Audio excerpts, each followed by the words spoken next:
The wife was forced by her husband to sign divorce papers in the hospital. But 3 years later, she returned with a child and power that made him regret it for the rest of his life. The antiseptic smell of the hospital room clung to Emily Carter's skin as she lay propped up against stiff white pillows. Tubes and monitors surrounded her, their beeping rhythmically filling the silence. She was still recovering from surgery after a complicated miscarriage, her body weak and her spirit shattered. That was when Daniel, her husband of 6 years, walked in with a cold expression and a manila folder in hand. "Emily," he said, his tone clipped, "we need to settle this now." She looked up at him, dazed, her eyes glassy with both medication and grief. "Settle what?" He placed the folder on her lap and flipped it open. The bold letters at the top of the document made her heart stop. "Divorce agreement." "Daniel, not now. I can't do this anymore," he interrupted. "We've tried for years, and this," he gestured toward her frail body, "just proves it. We're not meant to be parents. We're not meant to be together." Tears welled up in her eyes. "You're abandoning me in a hospital bed?" His jaw tightened. "I've already spoken to my lawyer. Sign it, Emily. It'll be easier this way. I'll handle the rest." Her hands trembled as she gripped the pen he forced into her palm. Every fiber of her being screamed at her not to give in, but she was exhausted, emotionally and physically drained. The fight in her had been beaten down not just by her body's betrayal, but by years of Daniel's indifference. In that moment, she signed not out of agreement, but because she no longer had the strength to resist. The next morning, when she woke, Daniel was gone. So was the ring from her finger. In the weeks that followed, Emily's life unraveled. Daniel moved out, taking most of their shared savings with him. Friends who had once admired their marriage drifted away, whispering about her failures. She packed what little she had left into a storage unit and moved into a tiny apartment near the edge of town. The divorce was finalized within months. Emily, now on her own, faced not only financial strain but the crushing weight of betrayal. Yet, amid her darkest hours, something inside her hardened. She realized that while Daniel had taken nearly everything, he had underestimated her resilience. She enrolled in community therapy sessions to heal, took on freelance marketing work to rebuild her career, and cut ties with anyone who looked at her with pity. She knew she couldn't erase what had happened in that sterile hospital room, but she made herself a quiet promise. One day, she would return stronger, not for revenge, but for herself. What Daniel didn't know was that Emily's story was far from over. 3 years had passed, and the skyline of Chicago shimmered with opportunity. Emily stepped out of her sleek black sedan, adjusting the strap of her leather bag as she looked up at the glass building bearing her company's logo, Carter Strategies. Her transformation had been nothing short of extraordinary. After the divorce, Emily had thrown herself into her work, channeling her pain into ambition. She leveraged her marketing background, began consulting independently, and quickly gained a reputation for turning struggling businesses into profitable ventures. Within 2 years, she launched her own firm, which skyrocketed thanks to her sharp instincts and unrelenting drive.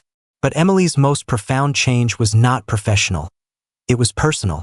Against the odds, she had given birth to a healthy baby boy, Noah, a year after her divorce. The pregnancy had been unexpected, discovered after she had already signed the papers. Daniel never knew. By then, he had disappeared from her life, too absorbed with his new partner and lifestyle to check on her. Noah became her anchor. Sleepless nights spent working on campaigns with one hand while rocking him in the other forged a bond deeper than she had ever imagined. Every giggle, every tiny hand that clutched hers reminded her why she kept fighting. Now, at 32, Emily was not the broken woman abandoned in a hospital bed. She was a mother, a CEO, and a woman who had rebuilt her life from ashes. Meanwhile, Daniel's life had not unfolded as he imagined. After marrying a younger woman he'd been seeing before the divorce, his investments soured. His architectural firm lost key clients, and his personal reputation was tarnished by whispers of his betrayal. Though he kept up appearances in public, behind closed doors, his finances were dwindling. The first time he saw Emily again was at a downtown gala. She entered the room in a navy silk dress, Noah's photo tucked into the locket around her neck, her presence commanding quiet respect. Conversations paused as people turned to acknowledge her. The successful, self-made entrepreneur who had become the talk of the city. Daniel froze when he spotted her. She hadn't just survived, she had flourished. For the first time in years, regret clawed at his chest. He remembered the hospital, the pen in her trembling hand, the look of devastation in her eyes. At the time, he thought he was freeing himself. But now, watching her surrounded by admirers, he realized he had thrown away the best part of his life. And Emily? She met his gaze briefly, then turned away with a polite but distant smile, as though he were nothing more than a stranger. The following weeks tormented Daniel. He found excuses to attend events where Emily might appear, but she kept him at arm's length. When he finally gathered the courage to approach her, it was outside her office building. "Emily," he called out as she exited with her assistant. She stopped, composed as ever. "Daniel, you look incredible. I didn't realize that I could survive without you," she interjected calmly. His face flushed. "I made a mistake. I was under pressure. I didn't think clearly. I shouldn't have. You forced me to sign divorce papers in a hospital bed," she said, her tone cutting but steady. "That wasn't a mistake. That was a choice." Daniel faltered. "I want another chance. We can fix this." Emily's lips curved into a small, humorless smile. "Fix what? My company? My son's future? Because those don't need fixing. They're thriving without you." The word son hit him like a blow. You have a child?" Her eyes softened only slightly as she glanced at a framed photo in her bag of Noah holding his favorite toy truck. "Yes, he's my world. And he'll never know what it feels like to be abandoned when he's most vulnerable." Daniel's hands shook. The reality crashed down.